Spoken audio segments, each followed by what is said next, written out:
विज्ञान चैप्टर के अंतर्गत विज्ञान में हमने भौतिक विज्ञान के बारे में काफ़ी पढ़ा। इसके बाद हमने आपको इसके पीछे के चैप्टर में पढ़ाया कि हम बीमार क्यों होते हैं, इसके बारे में हमने पढ़ाया। आज आपको हम बताते हैं प्राकृतिक संपदा क्या होती है। प्राकृतिक संपदाएं क्या होती हैं? प्राकृतिक संपदाओं के अंतर्गत सबसे पहले क्या है? पृथ्वी। पृथ्वी क्या है? पृथ्वी जहां पर मानव निवास करता है, जहां अनेक संपदाएं पाई जाती हैं, जिनका हम प्रत्यक्ष या अप्रत्यक्ष रूप से उपयोग करते हैं, जहां पर सांस लेते हैं, जहां कार्बन डाइऑक्साइड होती है, जहां पर ऑक्सीजन होती है, साथ में जहां पर हमको रहने की सुविधा होती है, जहां पर दिन और रात होते हैं,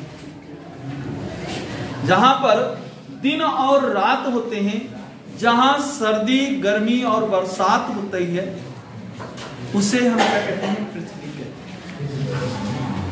पृथ्वी में अनेक संपदाएं हैं जिनका हम उपभोग करते हैं। पृथ्वी पर हम घर बनाकर रहते हैं जो आवास के काम आती है।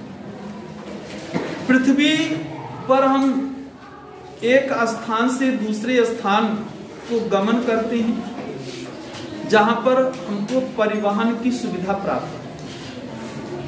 पृथ्वी से हमको भोजन प्राप्त होता है जो कि हमें ऊर्जा प्रदान करता है।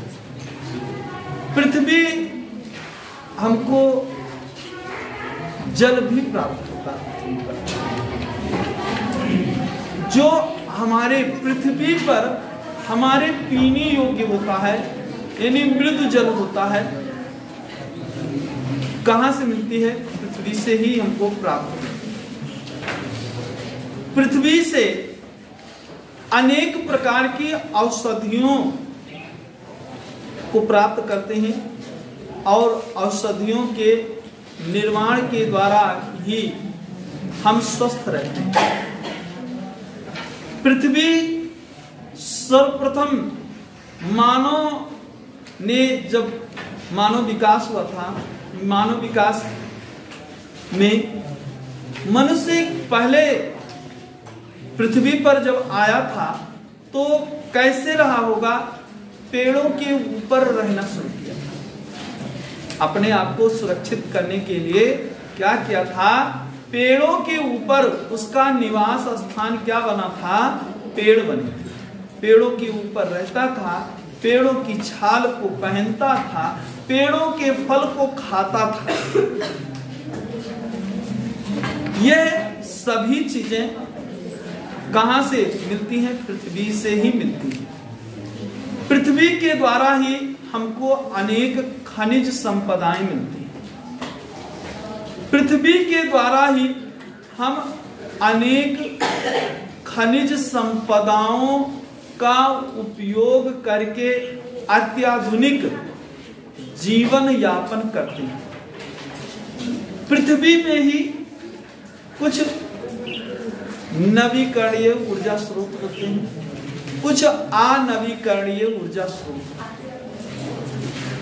पृथ्वी के अंदर नवीकरणीय ऊर्जा स्रोत और अनवीकरणीय ऊर्जा स्रोत क्या होते हैं? नवीकरणीय ऊर्जा स्रोत या संपदा और अनवीकरणीय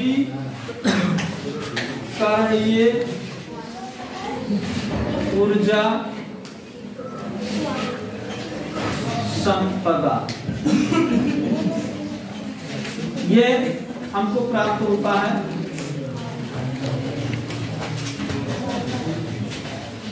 बात आती है प्राकृतिक संपदा की। प्राकृतिक संपदा क्या होती है, जो हम टॉपिक पढ़ रहे हैं। प्राकृतिक क्या है? प्राकृतिक ऐसा शब्द है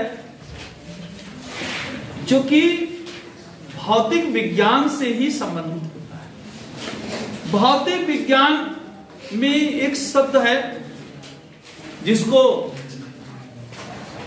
भौतिक विज्ञान को हम फिजिक्स कहते हैं।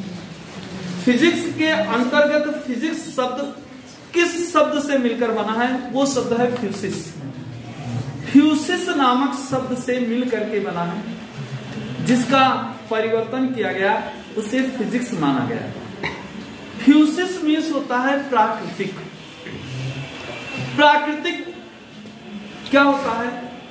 प्राकृतिक मीन्स होता है प्रकृति में उपस्थित जितनी वस्तुएं हैं, उन वस्तुओं का हम अध्ययन करते हैं।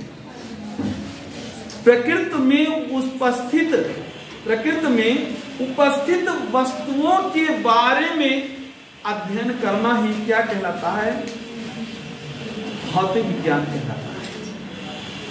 भौतिक विज्ञान के कारण ही हम इस पृथ्वी पर उपस्थित चाहे सूक्ष्म वस्तुएं हों, चाहे बड़ी वस्तुएं हों, चाहे स्थल पर उपस्थित वस्तुएं हों, चाहे नभचर में उपस्थित वस्तुएं हों, यानी अंतरिक्ष में उपस्थित वस्तुएं हैं, सारी वस्तुओं का अध्ययन हम कहां से करते हैं? प्रकृति से करते हैं। प्रकृति में जितनी वस्तुएं हैं, सभी वस्तुओं का अध्ययन भौतिक विज्ञान के अंतर्गत ही किया जाता है। इसलिए शब्द का निर्माण फ्यूसिस शब्द से भौतिक शब्द की उत्पत्ति मानी जाती है, जिसके अंतर्गत चाहे बलों के बारे में अध्ययन करना हो, चाहे अणुओं के बारे में अध्ययन करना हो, चाहे हमको आवेशों के बारे में अध्ययन करना हो, सभी चीजें हम किसके अंतर्गत पढ़ते हैं? भौतिक विज्ञान के अंतर्गत पढ़ते हैं। तो इसी प्रकार से भौतिक विज्ञान के अंतर्गत ही हम क्या अध्ययन करेंगे? प्राकृतिक संपदा का अध्ययन करते हैं। तो जैसा नाम क्या है? प्राकृतिक संपदा। प्राकृतिक संपदा, प्राकृतिक मीन्स जो प्रकृति द्वारा बनाई गई है। जो प्रकृति द्वारा बनाई गई संपदाएं। संपदा मीन्स क्या होता है?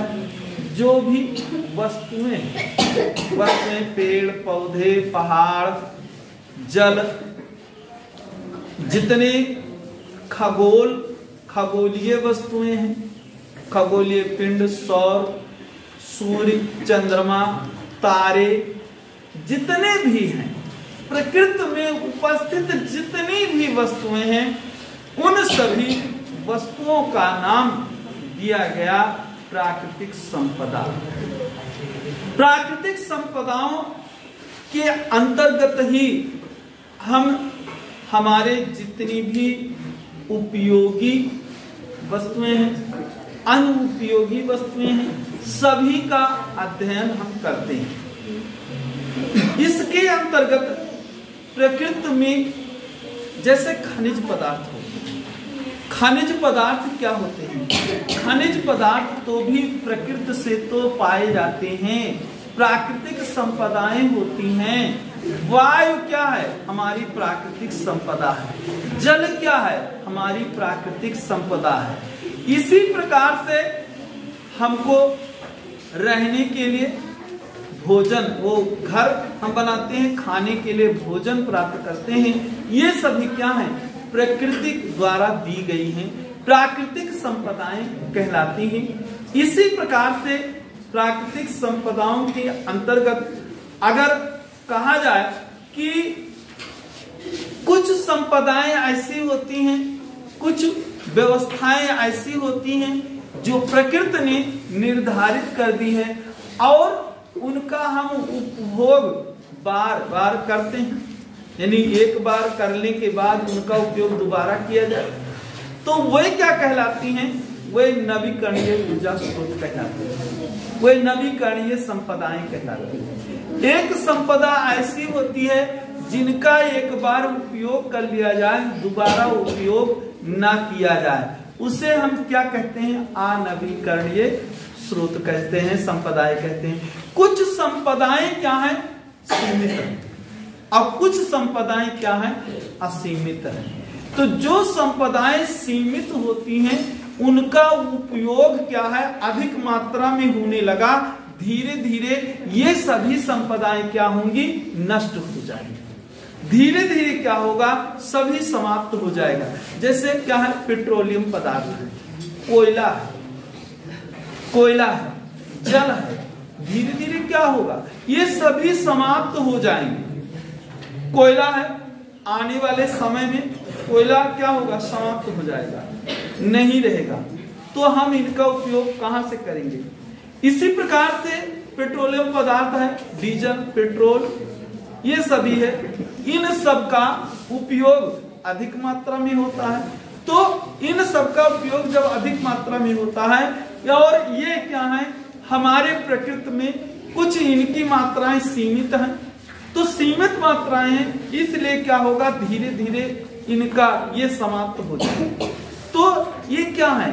हमारी सीमित संपदाएं हैं, प्राकृतिक संपदाएं हैं। इन संपदाओं को सुरक्षित करना हमारा दायित्व होता है। इसी प्रकार से एक आता है कि पृथ्वी पर ये संपदाएं कौन सी हैं, कहाँ रहती हैं, कहाँ पर हमको प्राप्त होती हैं। देखिए, एक होता है मंडल, मंडल मीन्स एक होता है स्थल मंडल। क्या है? स्थल मंडल। दूसरा होता है जल मंडल।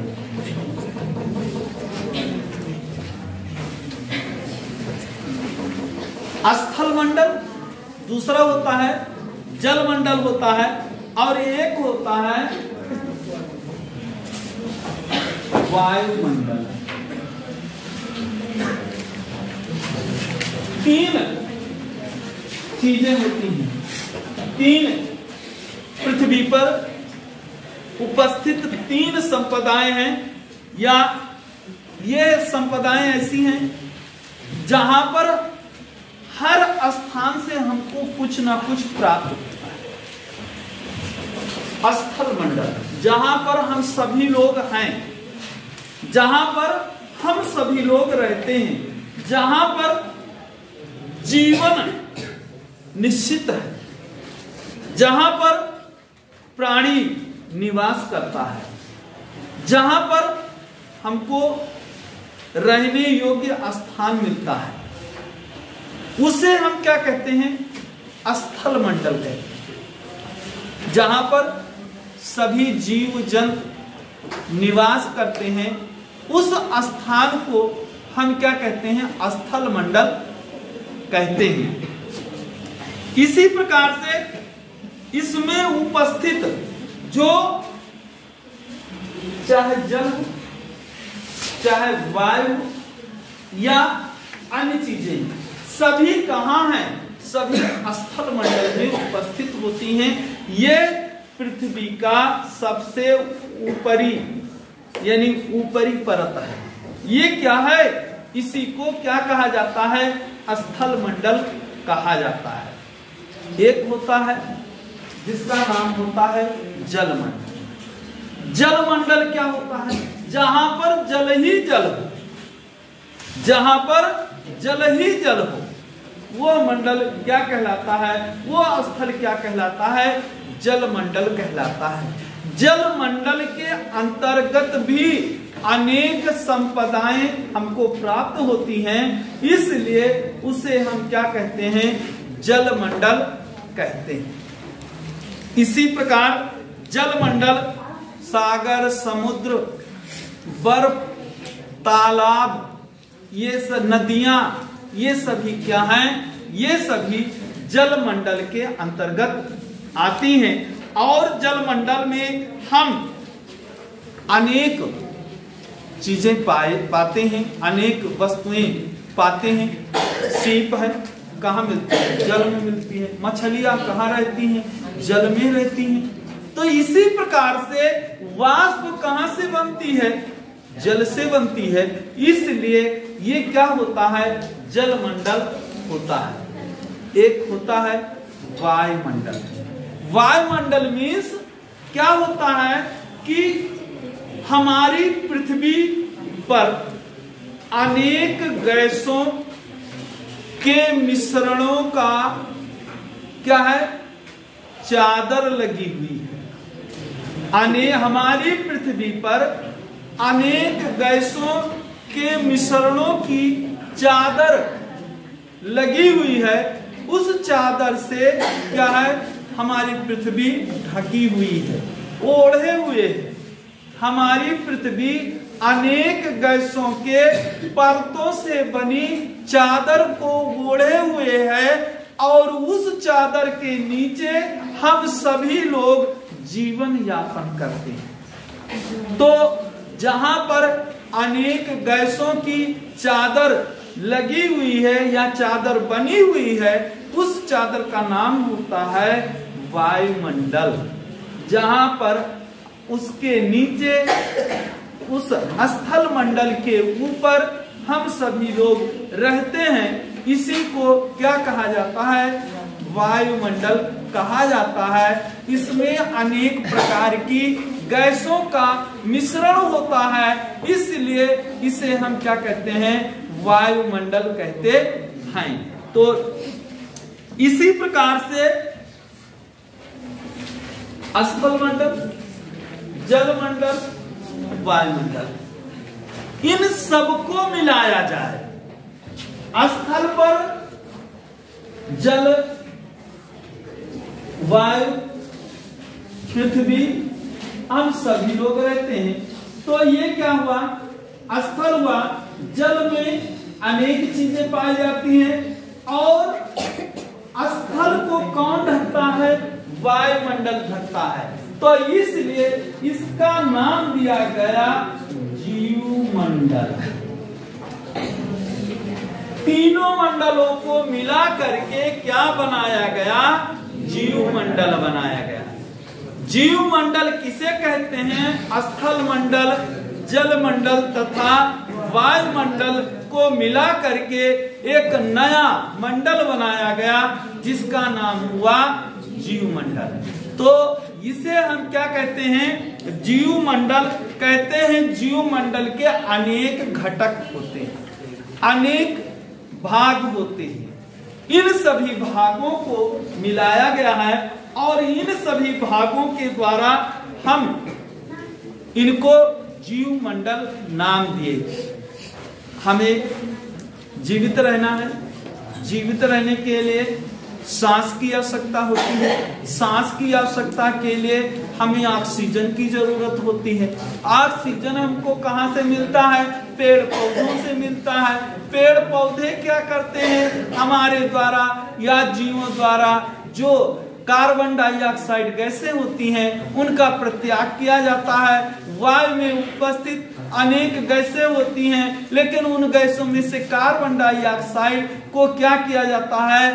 कार्बन डाइऑक्साइड पेड़ पौधे क्या करते हैं? उनको अवशोषित कर लेते हैं और उनको अवशोषित करने के पश्चात पेड़ पौधे कार्बन डाइऑक्साइड का, ऑक्सीजन का प्रत्याग करते हैं और वो ऑक्सीजन हमें सांस लेने के लिए आवश्यक होती है। इसलिए हम पृथ्वी पर रहते हैं तो हमको ऑक्सीजन की आवश्यकता पड़ती है।